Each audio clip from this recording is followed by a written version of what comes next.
भोपाल में एक auto driver Ganesh ji का निधन हो गया था। उनके परिवार ने निर्णय लिया कि गणेश जी की किडनियां, दिल, कार्निया ये सब उन्होंने अंगदान किया। ये बड़ा भावनात्मक निर्णय है, संवेदनशील निर्णय है और ऐसे निर्णय को लेने के लिए परिवार को हिम्मत की आवश्यकता भी पड़ती है और इसलिए ऐसे परिवार का भी हम अभिनंदन करते हैं जो इस प्रकार अंगदान को प्रमोट करते हैं। और माननीय मुख्यमंत्री जी ने निर्णय भी लिया है कि जो शरीर से अंगदान परिवार के निर्णय पर दिया जाएगा उसके अंतिम संस्कार में गार्ड ऑफ ऑनर से उसको सम्मानित किया जाएगा। अंगदान एक बहुत बड़ा दान है ये और इसको प्रमोट भी करना चाहिए। हमें लोगों के बीच में जाकर इसकी चर्चा भी करना चाहिए और इसीलिए राज्य सरकार ने निर्णय लिया है कि जो भी परिवार अपने मृतक परिजन के शरीर का अंगदान करेगा, अंगों को दान करेगा, उसकी अंतिम यात्रा को गार्ड ऑफ ऑनर दिया जाएगा। ये बड़ा अच्छा संवेदनशील और बहुत अच्छा मुद्दा है। भगवान बिरसा मुंडा की 150वीं जयंती वर्ष का समापन 15 नवंबर को होने जा रहा है और इसको हम पंचायत से लेकर राजधानी तक मनाने का निर्णय हम लोगों ने लिया है, क्योंकि भगवान का दर्जा मिलना है बहुत बड़ी बात है। और बिरसा मुंडा ने अपने जीवन के अंदर जिस तरीके से उनका जीवन जिया, शेर की तरह आदिवासी समाज में और अंग्रेजों से जो संघर्ष किया है वो काबिले तारीफ है। दुर्भाग्य से इतिहास के पन्नों में जो सम्मान बिरसा मुंडा को मिलना चाहिए था वो नहीं मिला और इसीलिए हमारी सरकार ने, माननीय प्रधानमंत्री जी ने, माननीय मुख्यमंत्री जी ने अब इसको शिक्षण संस्थाओं में भी इसकी गतिविधियां चलेगी और साथ ही इसको कहीं न कहीं बच्चों के कोर्स में भी लागू किया जाए, ऐसा हम विचार कर रहे हैं।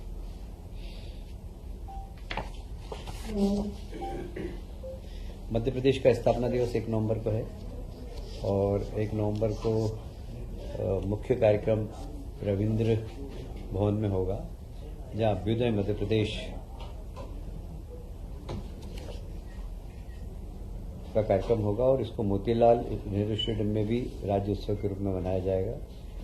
रविंद्र भवन और मोतीलाल नेहरू स्टेडियम में अलग अलग कार्यक्रम होंगे। रविंद्र भवन में विजन डॉक्यूमेंट्स का विमोचन होगा और निवेश संबंधी उपलब्धियां जो 2 वर्षों में हमने प्राप्त की और उसकी जानकारी से अवगत कराएंगे। डिजिटल सेवाओं का लोकार्पण, देखिए गुड गवर्नेंस के लिए बहुत ज़रूरी है कि डिजिटल सेवाएं ज़्यादा से ज़्यादा हो और हमारी सरकार इसको बहुत गंभीरता से पालन कर रही है और हम डिजिटल सेवाओं का कार्यक्षेत्र बढ़ाते भी जा रहे हैं। रोजगार और कौशल विकास, किसी भी सरकार के लिए अपने प्रदेश के लोगों को रोजगार देना एक चुनौती है अभी और हमने इसको बहुत फोकस किया है, इन्वेस्टमेंट लाकर, उद्योग लगाकर और तकनीकी शिक्षा के माध्यम से, कौशल विकास के माध्यम से और अलग अलग प्रकार की योजनाएं लागे। जैसे विश्वकर्मा जयंती पे हमने विश्वकर्मा योजना लाकर सब छोटे छोटे जो सुतार है, बढ़ई है, इनको छोटा सॉफ्ट लोन देकर उनके काम में बढ़ावा देना। वो रोजगार उनको तो मिले ही पर वो रोजगार देने वाले भी बने। ये हमारी सरकार की हमेशा नियत रही है और इसी दिशा में हम लोगों ने जो काम किया उसका भी हम यहाँ पर बताएंगे।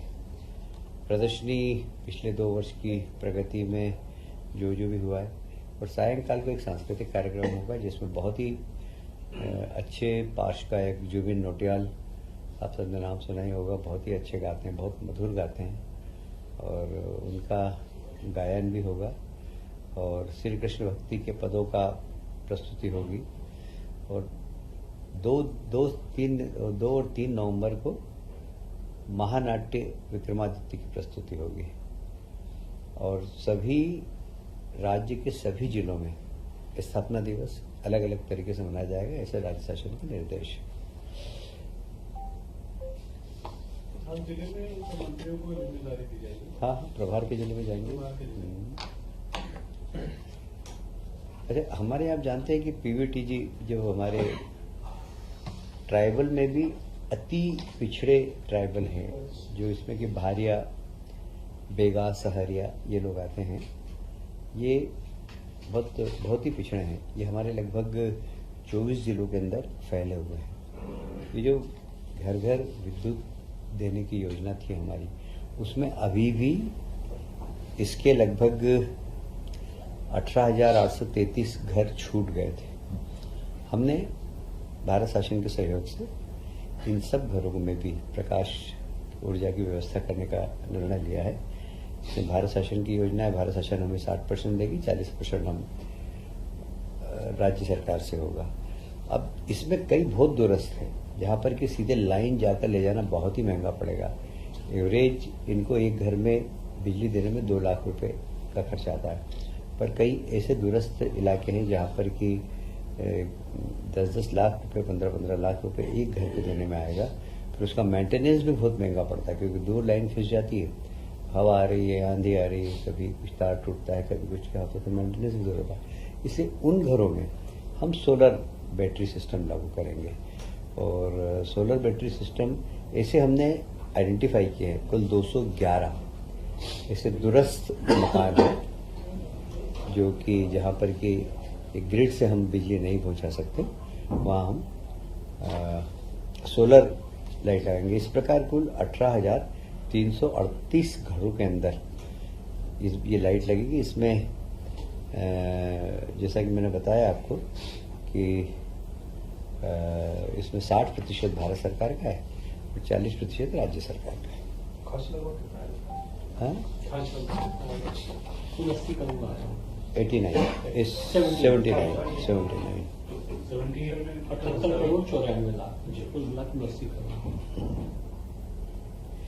उच्च न्यायालय मध्य प्रदेश जबलपुर ने बसवाहा जिला छतरपुर में व्यवहार न्यायाधीश स्तर के न्यायालय का अमले सहित प्रस्ताव अनुमोदित किया है। इसके पदों की स्वीकृति देना थी, वो आज हमने नवीन पद की स्वीकृति दी है। इसके ऊपर लगभग 52 लाख रुपए आएगा। ये एक बहुत बड़ा काम है उस क्षेत्र के लिए, क्योंकि छतरपुर और इस इलाके के दूरस्थ क्षेत्रों में लोगों को न्याय में प्राप्त करने में काफ़ी देर होती थी, और इस प्रकार ये यहाँ पर न्यायालय खुलने से वहाँ के गरीब लोगों को काफ़ी फायदा मिलेगा। आज एक और बहुत महत्वपूर्ण निर्णय लिया है। आपने देखा होगा कि 132 kV की जो लाइन जाती है वो खेतों के ऊपर से जाती है, और खेतों में आपने देखा होगा कि हम बहुत ज़्यादा किसान का उससे बहुत नुकसान होता था। उसके खेत पर टावर लग जाता था, टावर लगने के बाद उसको बहुत राशि भी बहुत कम मिलती थी, फिर लाइन की राशि भी बहुत कम मिलती थी जो उसके खेत में से जा रही थी। वो सब हमने बढ़ाई है। लगभग 132 kV की जो टावर लगेगा, पहले हम लोग कोई उसको कागज कहाँ है, पहले हम देते थे शायद 30%, अपन देते थे 85%। 85%। पहले हम 85% देते थे कलेक्टर गाइडलाइन, अब हम उसको बढ़ाकर 200% दे रहे हैं। और उसके अलावा भी जैसे टावर, ये समझ लीजिए टावर लग रहा है, टावर के आसपास भी हम 1-1 मीटर की जमीन का मुआवजा उसको देंगे। ये जमीन किसान के नाम पे ही रहेगी, वो वहाँ पर उसका अधिकार उस जमीन पर रहेगा। ऐसे ही जब लाइन जाएगी, लाइन का भी हम क्षतिपूर्ति उस वक्त हम देते थे 15%, अब हमने उसको लगभग 30% कर दी है। और उसमें भी हमने लाइन जैसे यहाँ से जा रही है तो इसके दोनों साइड उसका एरिया और बढ़ाएंगे, जिससे किसान को लाभ मिले, और ये लगभग 30% देंगे हम उसको कलेक्टर गाइडलाइन का। तो इस प्रकार ही किसानों को काफ़ी बड़ी राहत देने का हमने काम किया है। इसमें कॉरिडोर में 132 kV, 220 kV और 400 kV की लाइन जो होती है, उसमें हमने तय किया कि जो 132 में 28 मीटर देंगे उसको लाइन का, 220 में 35 मीटर देंगे, और 400 kV में 52 मीटर 52 मीटर का उसको मुआवजा मिलेगा। फिर मैं उसको दोहरा रहा हूँ कि वो किसान के नाम ही रहेगी और किसान उस पर खेती कर सकेगा, पर मुआवजा उसको मिल जाएगा, वन टाइम मुआवजा है। ये भी एक अच्छा निर्णय हुआ है।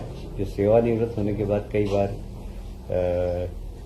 कर्मचारी अधिकारी मकान नहीं छोड़ते हैं, तो जैसे नियम के अनुसार 6 महीने तक तो रह सकते हैं, पर 6 महीने बाद यदि वो फिर 3 माह का और बढ़ाना चाहे तो सामान्य किराया और दे सकेंगे, और उसके अगले 3 माह में उसका 10 गुना किराया देना पड़ेगा, और इसके बाद फिर पेनल्टी देना पड़ेगी। वो पेनल्टी 10 टाइम्स होगी, 30 टाइम्स होगी जो किराया है उसका।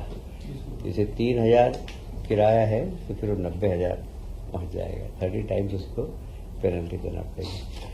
क्या होता है कि लोग मकान छोड़ते नहीं, इसके कारण कर्मचारी यहाँ आ जाते हैं, वो हॉस्टल में रहते हैं या कि धर्मशाला उसमें रहते हैं, गेस्ट हाउस में, तो इसलिए बहुत ज़रूरी है। संख्या इसकी क्या कितनी है?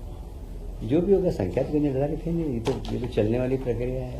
आज दीपक जी जबलपुर से यहाँ आ गए, कल जाके वो मिल जाए। ये बहुत अच्छा मिलता है।